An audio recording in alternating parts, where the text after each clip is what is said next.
Bom dia, paz do Senhor, como vocês estão, como tem passado? Hoje foi o dia que o Senhor fez, vamos nos alegrar nele. Hoje nós vamos continuar lendo o livro de Lucas.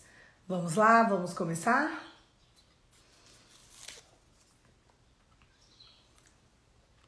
Lucas, capítulo 15. Bom dia, meu povo! Hoje eu estou muito animada. A parábola da ovelha perdida. Todos os publicanos e pecadores estavam se reunindo para ouvi-lo, mas os fariseus, os mestres da lei, o criticavam. Este homem recebe pecadores e come com eles. Então Jesus contou-lhe esta parábola. Qual de vocês, que possuindo 100 ovelhas e perdendo uma, não deixa as 99 no campo e vai atrás da ovelha perdida até encontrá-la? E quando a encontra, coloca alegremente nos ombros e vai para casa. Ao chegar, reúne seus amigos e vizinhos e diz: alegrem-se comigo, pois encontrei a minha ovelha perdida. Eu lhes digo que da mesma forma haverá mais alegria no céu por um pecador que se arrepende do que por 99 justos que não precisam se arrepender. A parábola da moeda perdida. Ou qual é a mulher que, possuindo 10 dracmas, perdendo uma delas, não acende uma candeia, varre a casa e procura atentamente até encontrá-la? Quando a encontra, reúne as amigas e vizinhas e diz: alegrem-se comigo, pois eu encontrei a minha moeda perdida.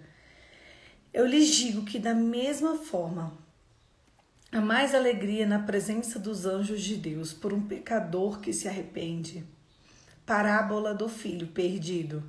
Jesus continuou: um homem tinha 2 filhos. O mais novo disse ao pai: pai, eu quero a minha parte na herança. Assim ele repartiu a sua propriedade entre eles.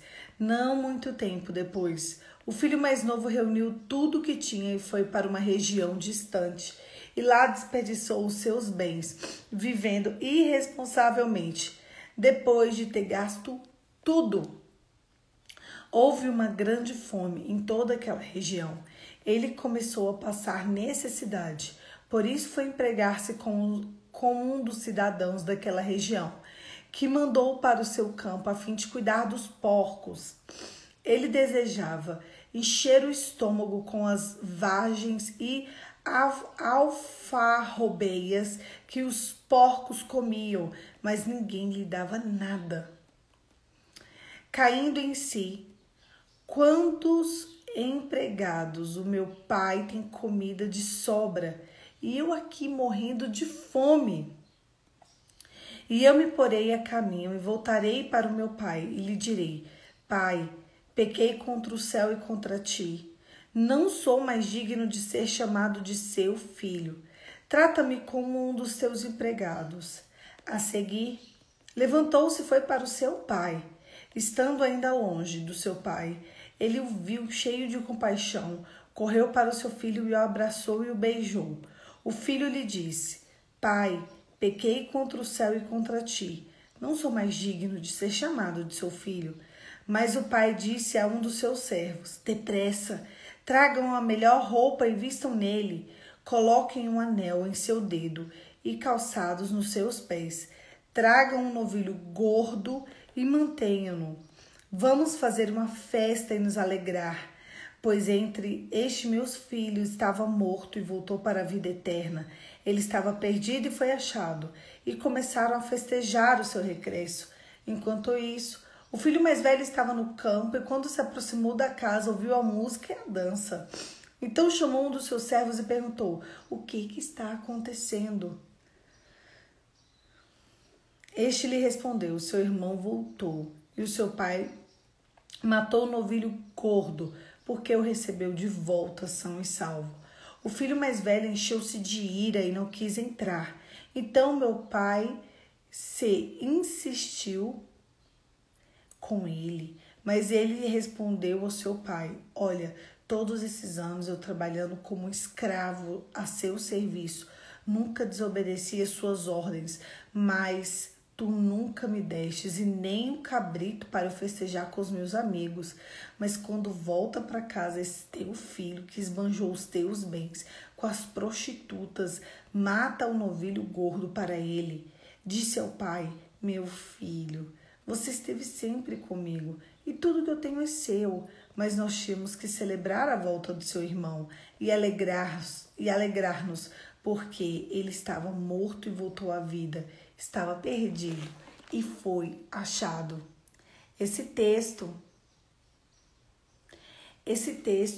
ele fala especificamente sobre arrependimento. Eu amo esse texto. Ele fala sobre a volta dos filhos para o pai. Presta atenção. As 3 partes desse texto estão aqui de forma proposital. Eles estão aqui de forma intensa, de forma clara e de forma proposital. Presta atenção. Analisa aqui comigo, eu e você. Às vezes, a gente é colocado na vida de alguém para que aquele alguém se converta ao reino do céu, sabia? Na verdade, geralmente é assim. Mas aquela pessoa que precisa e carece a misericórdia de Deus, ela muitas vezes ela é insuportável. A convivência com uma pessoa não cristã, não crente, aquele que não quer os caminhos do Senhor, muitas vezes é insuportável.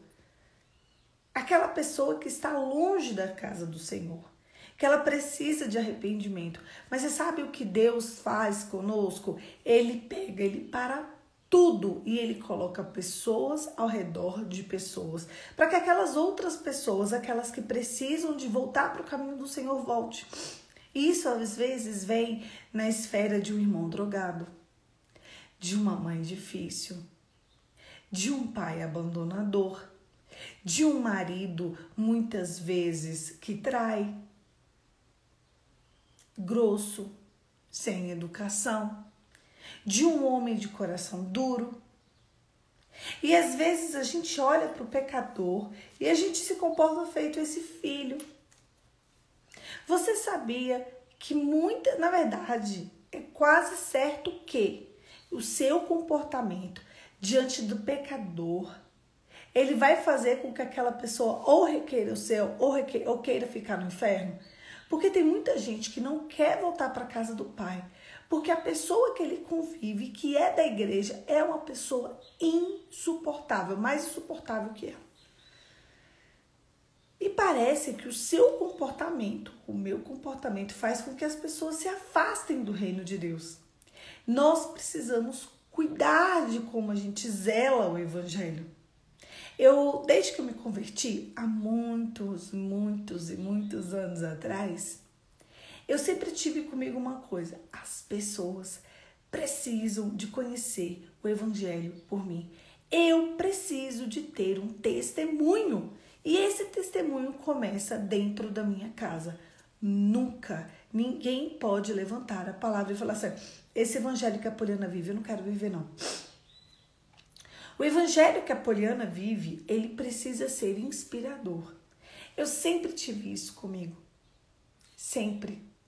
O testemunho que eu prego, o testemunho que eu vivo para os meus amigos e para os meus familiares, eles precisam ser um testemunho no qual as pessoas queiram o evangelho e queiram ouvir a palavra de Deus através da minha vida. Sabe por que tem dado certo nos últimos, 20 anos? Por que está funcionando? Porque o meu comportamento, ele é todo premeditado. Todo premeditado. Se eu dou aquela surtada carnal, eu vou lá e peço perdão.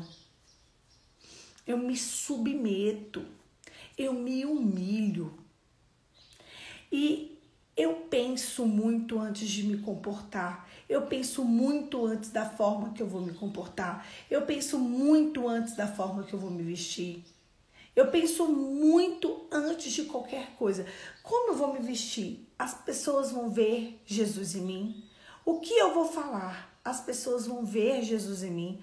Como eu vou me comportar, as pessoas vão ver Jesus em mim. E eu tenho isso há mais de 20 anos. É muito tranquilo para mim que eu esteja em um lugar e as pessoas queiram ouvir Jesus através da minha vida. Mas isso só aconteceu a partir do dia em que eu, Poliana, decidi mudar. Quando eu entendi o que era o evangelho, eu decidi que as pessoas que estavam ao meu lado iriam querer ver Jesus em mim e elas iriam querer se aproximar de Jesus através da minha vida. E hoje, as pessoas que eu conheço, que eu convivo, elas, quando elas pensam em Jesus, quando elas pensam no cristão, elas querem sempre ir atrás de mim. E o comportamento dessa parábola do filho pródigo, nenhum dos dois filhos, na verdade, me inspirou. Na verdade, os dois. O filho que estava dentro da casa estava reclamando com o pai, porque o pai recebeu o filho pródigo com muito amor. E o filho pródigo, ele simplesmente não se comporta como eu, porque ele era um menino que quis destruir o evangelho. Mas, na verdade, quantas vezes a gente acha que está dentro da casa do pai, mas a gente está destruindo tudo que Deus deu pra gente. Destruindo com as nossas palavras, destruindo com o nosso comportamento, destruindo com as nossas circunstâncias. O que eu e você precisamos é de entender que as pessoas que estão perto da gente precisam ver Jesus através da nossa vida. Sabe por que talvez as coisas ainda não aconteceram aí na sua casa? Porque as pessoas não conseguem ver Jesus em você. Infelizmente, eu tenho que dizer isso. Talvez você ainda precisa de uma genuína e real conversão. Não significa que todo mundo vai se achegar ao reino de Deus porque você é de Deus. Não. Eu já também tirei isso da minha cabeça porque às vezes a gente quer que o mundo inteiro se converta por causa de nós. Isso não vai acontecer. Eu já entendi que isso não vai acontecer. Cada pessoa tem uma marca na vida de uma pessoa.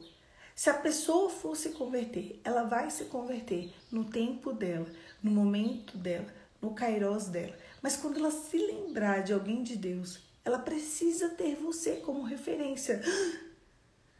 A Poliana sempre se comportou como uma cristã. O fulano sempre se comportou como um cristão. Deixa eu me inspirar neles. Porque pessoas se inspiram em pessoas. Os seus pensamentos, os seus comportamentos, as suas atitudes, a sua fala, como você anda, precisa de ser programado, premeditado, intencional. O problema é que tem cristão que se diz cristão que já levanta fazendo escândalo, já levanta com cobrança, já levanta quebrando, fazendo um show. Isso não é cristianismo. O cristianismo, ele tem paciência no processo. Ele tem paciência nas respostas de Deus. Ele vai ali, ele está diante de Deus, ele questiona Deus, como vai ser, de que forma vai ser. Ele espera o sim, ele espera o não, ele espera o espera. Ele fica silente, ele é resiliente. Ele sabe que ele vai ter muitas tribulações, ele sabe que ele vai ser afrontado, ele sabe que vão rir da cara dele, ele sabe, ele simplesmente sabe. Ele sabe que ele precisa de ter posicionamento, ele sabe que as pessoas que estão ao lado dele vão precisar de observar e ver e tentar enxergar o evangelho através da vida dele, e isso vai requerer que ele abra mão de coisas pecaminosas, até dentro de casa. E eu nem vou fazer isso aqui que ela não vai topar. Agora, como tem sido o seu comportamento? As pessoas têm visto Jesus em você? As pessoas têm visto o evangelho em você? Não me importa o nível da sua dor. Na verdade, nem importa o nível da sua dor em relação à demonstração do evangelho. A demonstração do evangelho está bem aqui, o nível da sua dor está bem aqui. Se a gente for analisar de verdade, todos nós que somos cristãos de verdade, estamos carregando uma cruz, às vezes bem pesadinha. Todos nós estamos. A minha pergunta para você é, independente da sua dor, independente da sua cruz, como eu já falei, para a demonstração do evangelho, ela não é tão importante assim. Você tem demonstrado o evangelho acima da dor? As pessoas conseguem ver o amor de Jesus na sua vida acima da dor? Sabe por quê? Porque vai chegar uma hora que você, como aquele pastor de ovelhas, vai ter que ir lá e pegar aquela ovelha perdida. Tem gente que o chama de ovelha perdida da casa de Israel. Aquela ovelha perdida da casa de Israel. Como você vai resgatar o nu, o podre, o sujo, o pecador? Como você vai ser o agente de Deus? Como você vai ser o pastor que vai lá e você resgata aquela alma do inferno se ele não vê em você um pastoreio? Ou você começa a ser intencional, ou não vai funcionar. Poliana, mas talvez seja forçado. Pode ser forçado. Se force, se obrigue. Sabe, se a gente ficar muito relaxado, muito natural, a gente vai pecar. Na verdade, o comportamento cristão, ele precisa ser pensado. O que é normal, o que é natural, o que é tranquilo é ser no mundo. É aceitar ouvir as coisas. É aceitar ver as coisas. É aceitar estar em lugares em que Jesus não estava. É aceitar sentar-se à roda de escarnecedores. Isso é natural. Eu vou ficar aqui por educação. Isso é natural. Eu fico pensando, onde nós vamos chegar com isso tudo? Onde nós vamos chegar com isso tudo? O que a gente está passando para as pessoas que não conhecem Jesus? A conversão de muita gente depende de outros cristãos, sabia? Não vai vir anjo com espada desembainhada de fogo e falar, eis que te digo, se converta. Não, ele vai ver você, vai se inspirar e vai se converter. Porque assim acontece desde que o mundo é mundo. Agora, como ele vai ver você, vai se inspirar e vai se converter se nem você demonstra o evangelho do jeito que tem que demonstrar? O evangelho é paciente, o evangelho é sofredor. O evangelho é carregar a sua cruz e seguir. O evangelho é demonstrar o amor, a paz, a benevolência, disciplina. Evangelho sem disciplina não é evangelho. Aí Jesus segue falando da parábola da moeda perdida. A mulher tinha 10 moedas, ela só perdeu uma, era só uma. Não.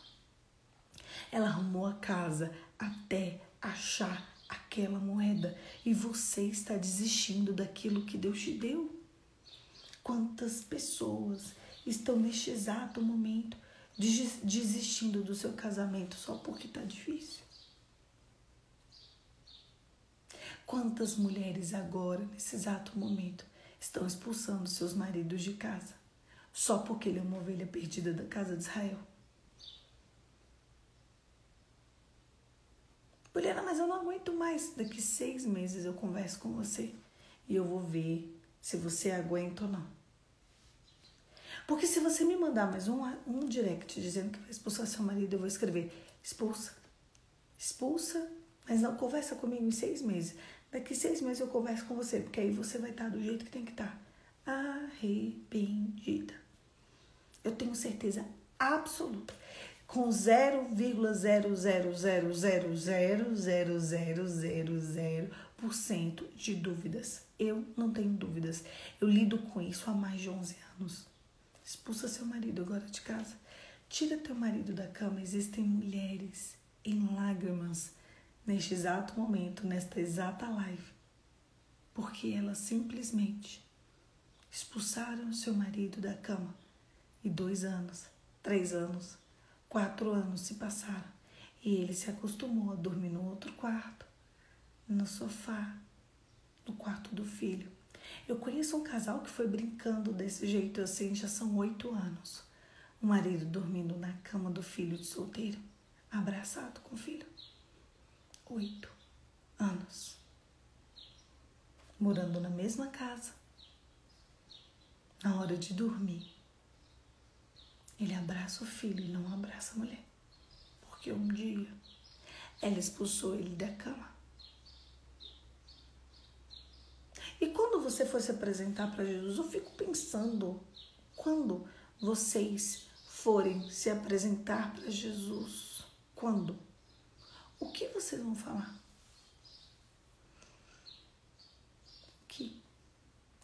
Eu fico olhando essas mulheres e eu vejo que elas colocam o conforto delas na frente, inclusive da submissão. E aconteceu o caos por falta da submissão. Aí, depois que tudo estoura, a culpa é só deles. O homem não presta. Esse homem é mau. Eu errei. Esses dias eu atendi uma mulher que ela já estava indo para o 3º casamento. Aí eu perguntei para ela, por que você se separou do primeiro marido? Ela, por que você quer saber? Eu falei, para mim é importante. Por isso, isso e isso. Por que você se separou do segundo marido? Por isso, isso e isso. E por que você está com problema com o 3º marido? Por isso. Isso e isso. E como seu pai se comportava? Por isso, isso e isso. Ah, então você se casou com o seu pai 3 vezes. Ela, como assim? O comportamento do marido 1, o comportamento do marido 2, o comportamento do marido 3 é igual, semelhante e similar ao do seu pai. Como eu nunca observei isso? Não, mas eu, com 30 segundos de conversa, já observei. Vai lá e conserta com seu pai. Vai lá e mostra pro seu pai o Deus que você serve. Vai lá e perdoa o seu pai. Vai lá e ame o seu pai. Ele tá vivo? Tá, então vai lá. Jejua um tempo antes de ir e vai, porque se você não for, você vai casar com o 4º, e com o 5º, e com o 6º, e com o 7º, e todos eles com o teu pai. Não era nem para ter separado do primeiro. Já tá no 3º indo pro 4º, na verdade. Aí ela, meu Deus. Falei, mas você jejua primeiro. Tu espera, agora que você tem a revelação, não sai correndo igual uma maluca, não. Que é isso que vocês fazem, sabe? Tem camadas na minha vida que eu tava observando que eu levei 18 anos para alcançar a cura. 18. Aí vocês têm a revelação e vocês querem ir lá agora. Eu vou fazer agora para resolver minha vida amanhã. Tempo de espera. Kairos do Senhor. Você tem 50 anos, 30 anos, 40 anos com um problema. Você não vai resolver ele com uma vara de simsalabim, bim, bim. Bate o joelho no chão, acorda nas madrugadas, conversa com Deus, se prepare espiritualmente, porque se você não preparar espiritualmente, você vai tomar uma queda.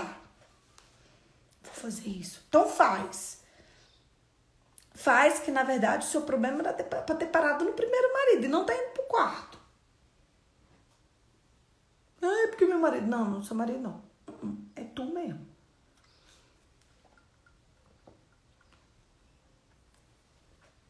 É tu mesmo. A Ivone disse que tá travando. Me responde aqui se tá travando ou não, gente. Ou se foi só pra ela. Porque senão eu vou parar a live. Está travado? Só me responde se tá travado ou não. Porque senão eu vou recomeçar a live. A gente vai recomeçar de novo. Ai, meu Deus do céu. Está travado? Ai, gente, está travado ou não? Alguém responde no caixinhas aí pra mim. Nesse caixinhas que a gente consegue. Já melhorou. Então tá bom, então vamos seguir. Então eu vou seguir com a live. Então, o que eu e você precisamos é de entender onde vem o problema. Talvez o problema que você está enfrentando agora seja porque você não resgatou uma ovelha. Ufa, ó, então vou continuar, gente. Tem gente que tá normal. Então sai da live e entra de novo, tá? Voltou. Então tá bom. Se travou, sai e volta pra gente ver o que acontece, tá bom? Parou, travou e voltou. Não travou. Ai, gente! Faz assim. Eu tô ficando confusa. Se travar, vocês saem e entram de novo pra gente ver. Que às vezes dá um tique, ó. Ó, trava, mas voltou. Pra mim, não. Então, vambora. Às vezes é a internet aí. Então, o que eu e você precisamos é de entender que se você está enfrentando um problema com uma pessoa, na verdade, você tem que ir lá e demonstrar o evangelho. Você sabia que as pessoas diferentes, as pessoas difíceis, as pessoas desafiadoras que estão diante de nós, elas são presentes que Deus nos dá para que a gente demonstre o evangelho para essa pessoa? Por que aquela menina não demonstrou o evangelho do pai? Por que ela quis fugir do pai? Poliana, mas meu pai morreu. Não tem o que eu fazer, tem sim. Perdoe seus ofensores, assim como Deus perdoe as suas ofensas. Perdoe os seus ofensores. Você pode declarar perdão para o seu pai. Você pode declarar perdão para o seu marido. E eu disse a ela, depois que você se acertar com seu pai, você vai lá no seu primeiro marido, você se acerta com ele, perdoa, pede perdão. Você vai lá no segundo marido, perdoa, pede perdão. Aí depois você vai no terceiro marido. Aí esse casamento vai começar a funcionar. Porque um casamento só é válido quando há perdão todos os dias. Porque senão vocês vão se comportar feito homens e mulheres seculares. Amor, compaixão e perdão. Quando a gente vê algum perdido, a gente não deixa pra lá, a gente vai atrás e a gente resgata. Quando a gente vê, ai, tá vendo como ele me trata? Ai, tá vendo? Gente, vai lá. Vai lá. Ninguém troca de marido igual troca de celular, não. Ninguém troca de marido igual troca de carro, não. Ninguém troca de marido igual troca de geladeira, não. Ele não é geladeira. Ele é uma ovelha perdida da casa de Israel. Ele é uma dracma que se perdeu. Ele é o filho pródigo. Eu lembro que eu conversei com uma menina há um tempo atrás e eu disse para ela, receba o seu marido, assim como aquele pai recebeu aquele filho. Assim como o pai recebeu o filho pródigo, ele não questionou, ele não humilhou, ele não envergonhou, ele acolheu. No mundo, podem dizer que você é boba, que você é besta, que você é retardada, que vai pisar na sua cabeça, mas diante de Deus ele fala, você recebeu meu filho pródigo. Tem gente que é colocado na vida de outras pessoas para acolher. E essas pessoas, para demonstrar o amor de Deus, e essas pessoas ignoram o fato disso. Eu vou contar uma história para vocês. Eu viajei para uma cidade e eu fiquei hospedada em uma casa. E essa casa tinha muitas empregadas e foi muito legal. E eu conversando com uma dessas empregadas, olha a história. Ela estava lá enquanto ela lavava a louça. Eu lembro que eu fui fazer um brigadeiro e ela lavando louça e eu fazendo um brigadeiro para as crianças que estavam lá. brigadeiro da tia Polly, brigadeiro da tia Polly. E eu comecei a conversar com ela. E ela estava preparando uma marmita. Aí eu falei assim, você vai levar a marmita para os peões? Ela, não, a marmita dos peões, é a primeira coisa que as pessoas tiram aqui. Que era uma fazenda que eu fui. A marmita dos peões é a primeira coisa que a gente tira aqui. Já tirou até antes de vocês comerem. Eu falei, que legal. Ela, não, porque eles comem 11h30 da manhã. Eu, tá. Aí ela virou pra mim, sabe por que essa marmitinha que eu tiro depois que todo mundo come, ó? Os peões já comeram, os donos da casa já comeram, as visitas com os donos da casa, que são vocês, já comeram. Nós que somos as empregadas já comemos. Agora, isso daqui é o que sobra, né? É o que todo mundo já comeu e sobrou, porque a gente faz bastante comida. Sobrou muita comida boa. Aí ela falou assim, então, daqui a gente vai preparar alguma coisa para a janta de vocês. Mas antes disso, eu tiro um prato de comida pro meu ex-marido. E eu, pois não, senhora, me conta essa história melhor. Ela, então, eu tenho autorização da dona da casa para tirar um pratinho de comida pro meu ex-marido, porque ela é muito boa. E realmente ela era muito boa, porque ela é minha amiga, em modéstia à parte. E ali um dia eu contei a minha história para ela e ela disse que eu podia, sim, ir na minha casa, que é aqui perto, e levar um prato de comida pro meu ex-marido. Eu, vem cá, seu ex-marido mora com você na sua casa? Ela mora. Ela me contou a história dela. Ela era casada com um homem e ele surrava ela todos os dias. Ela apanhava, vocês não têm noção, mas ela apanhava de manhã, de meio-dia, de tarde, de noite. Ela até perdeu os dentes de tanto que ela apanhou. Um dia, ela acordou e ela falou, peraí, eu vou ficar aqui apanhando? Quanto mais tempo eu vou ter que apanhar? Não podia fazer nada. Gente, era só apanhando. E aí ela se separou dele. E ele fez o quê? Foi embora viver a vida bandida dele. E ela simplesmente se casou com outro homem. Até aí, tudo bem. E ela já se casou com outro homem numa fase madura e tudo. E antes daquele marido dela... E o marido dela foi embora. O marido dela volta. Quando o marido dela volta, ela estende perdão... O ex-marido, né? Ela estende perdão para ele. E ela com um coração muito bom, ela falou, eu só me separei de você, porque você é muito mal e tudo. E ali, ele continuou com as outras dele e tudo bem. Passou um tempo, ele caiu muito doente e ele não tinha ninguém. Ele se casou 8 vezes. 8 vezes. E ele bateu nas 8 mulheres. Todas as mulheres fugiram dele. Ela foi a primeira que ficou, 20, 25 anos com ele. E aí, ele volta para essa cidade, depois de casar com umas 6, e depois casou com mais 2, mas as 2 também abandonaram ele porque ele batia demais nas mulheres. E hoje, ele perdeu uma perna. E eu não lembro se ele perdeu 2 membros. Ele teve um problema seríssimo, que ele perdeu uma perna. E ali, eu não sei se ele ficou cego de um olho ou se ele perdeu. Ele perdeu 2 membros. Eu sei que ele perdeu 2 membros. E ele ficou tão pobre, tão pobre, tão pobre, que ele não tinha onde ir, nem o que comer. É sério. E quando ele se caiu nessa situação, ele ia virar mendigo de rua. E aí ela, junto com o esposo dela, acolheram ele na casa deles. Então, eles moram na casa. Ele mora na casa deles, em um quartinho lá. Moram todos juntos. E ela falou, Poliana, se eu não acolher o doente, o ferido, ele sempre foi doente.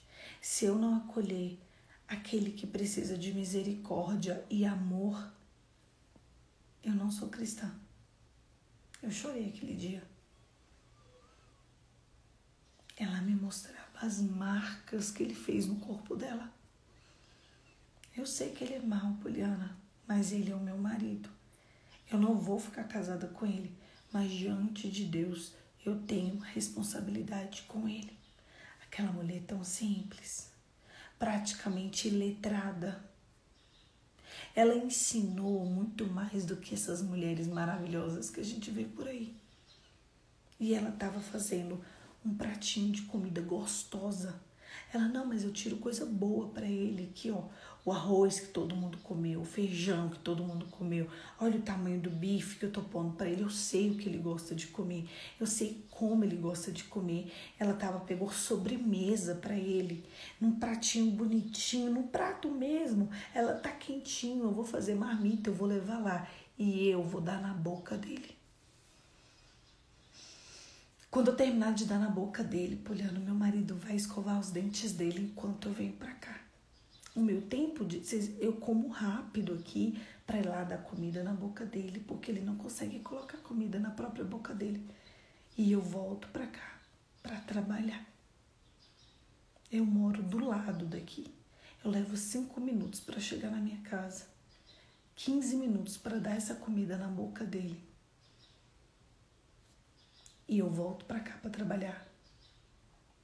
Aquilo ali me deu um ensinamento. Ela virou pra mim e falou assim, quem seria eu se não pegasse essa ovelha perdida e acolhesse e desse comida na boca dele? Faltam partes de mim, Poliana. Ainda falta dente. Ainda tem marcas no meu corpo. Eu poderia deixar ele pra lá. Mas ele é o pai dos meus filhos. Eu só me separei dele, que ou eu separava ou eu morria. Aquela mulher tão simples, tão simples, tão simples, pôde me ensinar coisas tão valorosas, coisas tão lindas. E ela me disse, Poliana, perdoei ele de coração, de coração. E eu dou comida na boca dele hoje. Nós damos banho nele. Nós vamos cuidar dele até o fim. Eu, meus filhos, que são os filhos dele, e o meu marido. Porque eu sei que eu tenho uma responsabilidade com ele. Eu falei, minha senhora, o teu galardão é grande diante de Deus. Ela foi lá. Ela pegou essa ovelha perdida do meio da rua e colocou dentro da casa dela. 20 e poucos anos apanhando. E ela pôde demonstrar amor, compaixão, caridade e misericórdia pro algoz dela. E ela tá lá com o marido. Ela falou, deixa eu te contar do meu marido. Eu, conta, eu quero saber desse marido. Ele maravilhoso. Eu, meu Deus, me conta detalhes. Ela me contou detalhes, eu não vou contar pra vocês. Ele é viúvo, Poliana. Encontrei com ele, um coração bom. A gente vai pra igreja de mãos dadas. A gente anda na praça de mãos dadas. Ele é um homem maravilhoso, é um homem simples. É um homem sem muitos recursos financeiros, mas eu tenho tudo o que eu preciso. A gente tem comida boa, a gente sorri, a gente se diverte, a gente curte a vida, a gente namora, a gente cria os filhos, os netos. Nossa vida é muito boa, é muito divertida. A gente cuida dessa ovelha perdida juntos. A gente faz tudo juntos. Eu vivo hoje um casamento sobrenatural, mas eu pude perdoá-lo, eu pude amá-lo, esse homem mau. E eu acolho ele na minha casa, porque hoje ele é um nada. 8 mulheres depois ele volta para a primeira mulher, para depender de um prato de comida na boca. Quanto tempo ele vai ficar assim, não sei. Mas eles estão ali, acolhendo, cuidando e zelando do corpo daquele homem. E isso é o Evangelho. Sai. Ai, não quero. Sai daqui. Ai, não quero.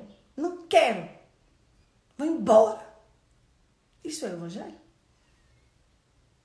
O que é o Evangelho para você?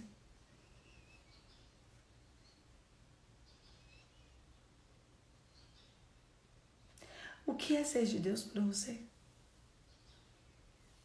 Como é ser de Deus para você? O que é Jesus para você? É um Deus que realiza os seus desejos? É um Deus que tira pessoas da sua vida só porque aquela pessoa é um desafio? Esse não é o evangelho. Esse não é o evangelho que conta. A Sayonara no início mandou uma mensagem dizendo que ela está sentindo muita dor física. Então eu vou orar por ela e eu vou pedir que todos vocês orem junto comigo. Ela está fazendo um tratamento e a boca dela está doendo muito. E depois disso nós vamos orar para encerrar. Pai, em nome de Jesus, eu quero te colocar, Sayonara, que o Senhor envie o remédio certo, na hora certa. Que o Senhor acalme essa dor que ela está sentindo. É tão difícil sentir dor no dente, Senhor. Meu Deus, como eu já senti dor no dente. É muito difícil. Que o Senhor entregue para ela descanso, refrigério e anestesia nessa dor. Em nome de Jesus, amém. Senhor, eu quero te apresentar este dia. Eu quero te agradecer porque o Senhor hoje nos dá oportunidades. Todas as oportunidades que temos foi porque o Senhor nos deu. E hoje o Senhor nos deixa olhar para o outro como aquele que carece da misericórdia de Deus. Que a gente olhe para o nu e queira vesti-lo. Que a gente olhe para o doente e queira curá-lo. Que a gente olhe para aquele que precisa e não olhe com soberba ou com ofensa porque ele é um ofensor. Mas que a gente olhe para ele como o Senhor olha. Dilata os nossos corações, entregue a nós um amor intencional, um amor de verdade, em nome de Jesus. Amém. Amém, queridos. Eu quero que você programe sua mente. Rogo-vos, pois, irmãos, pela renovação da vossa mente, para que você possa aprender qual seja a grandiosa vontade de Deus. É isso que Paulo diz na carta de Romanos. Eu queria que vocês dilatassem os corações. Essa é a minha intenção. Que se todo mundo que está aqui, todo mundo que assistir essas lives tiver o coração dilatado, sabe? As outras pessoas que carecem da misericórdia de Deus, elas vão encontrar refrigério dentro de você. E é isso. Reflitam. Essa é uma palavra de reflexão ao ponto que quando estiver nu, você vai cobri-lo. O amor, ele encobre multidão de pecados. Ele não expõe as pessoas, mas ele encobre multidão de pecados. É isso, queridos. Um beijo. Fica com Deus. E até amanhã. Amanhã, 5h45, a gente está aqui para continuar conversando mais um pouquinho sobre o reino de Deus. Amo vocês. Amanhã a gente vai falar sobre Lucas 16. Eu estava com muita expectativa de chegar nesse dia de amanhã, que eu amo esse texto. É isso. Fica com Deus e até amanhã.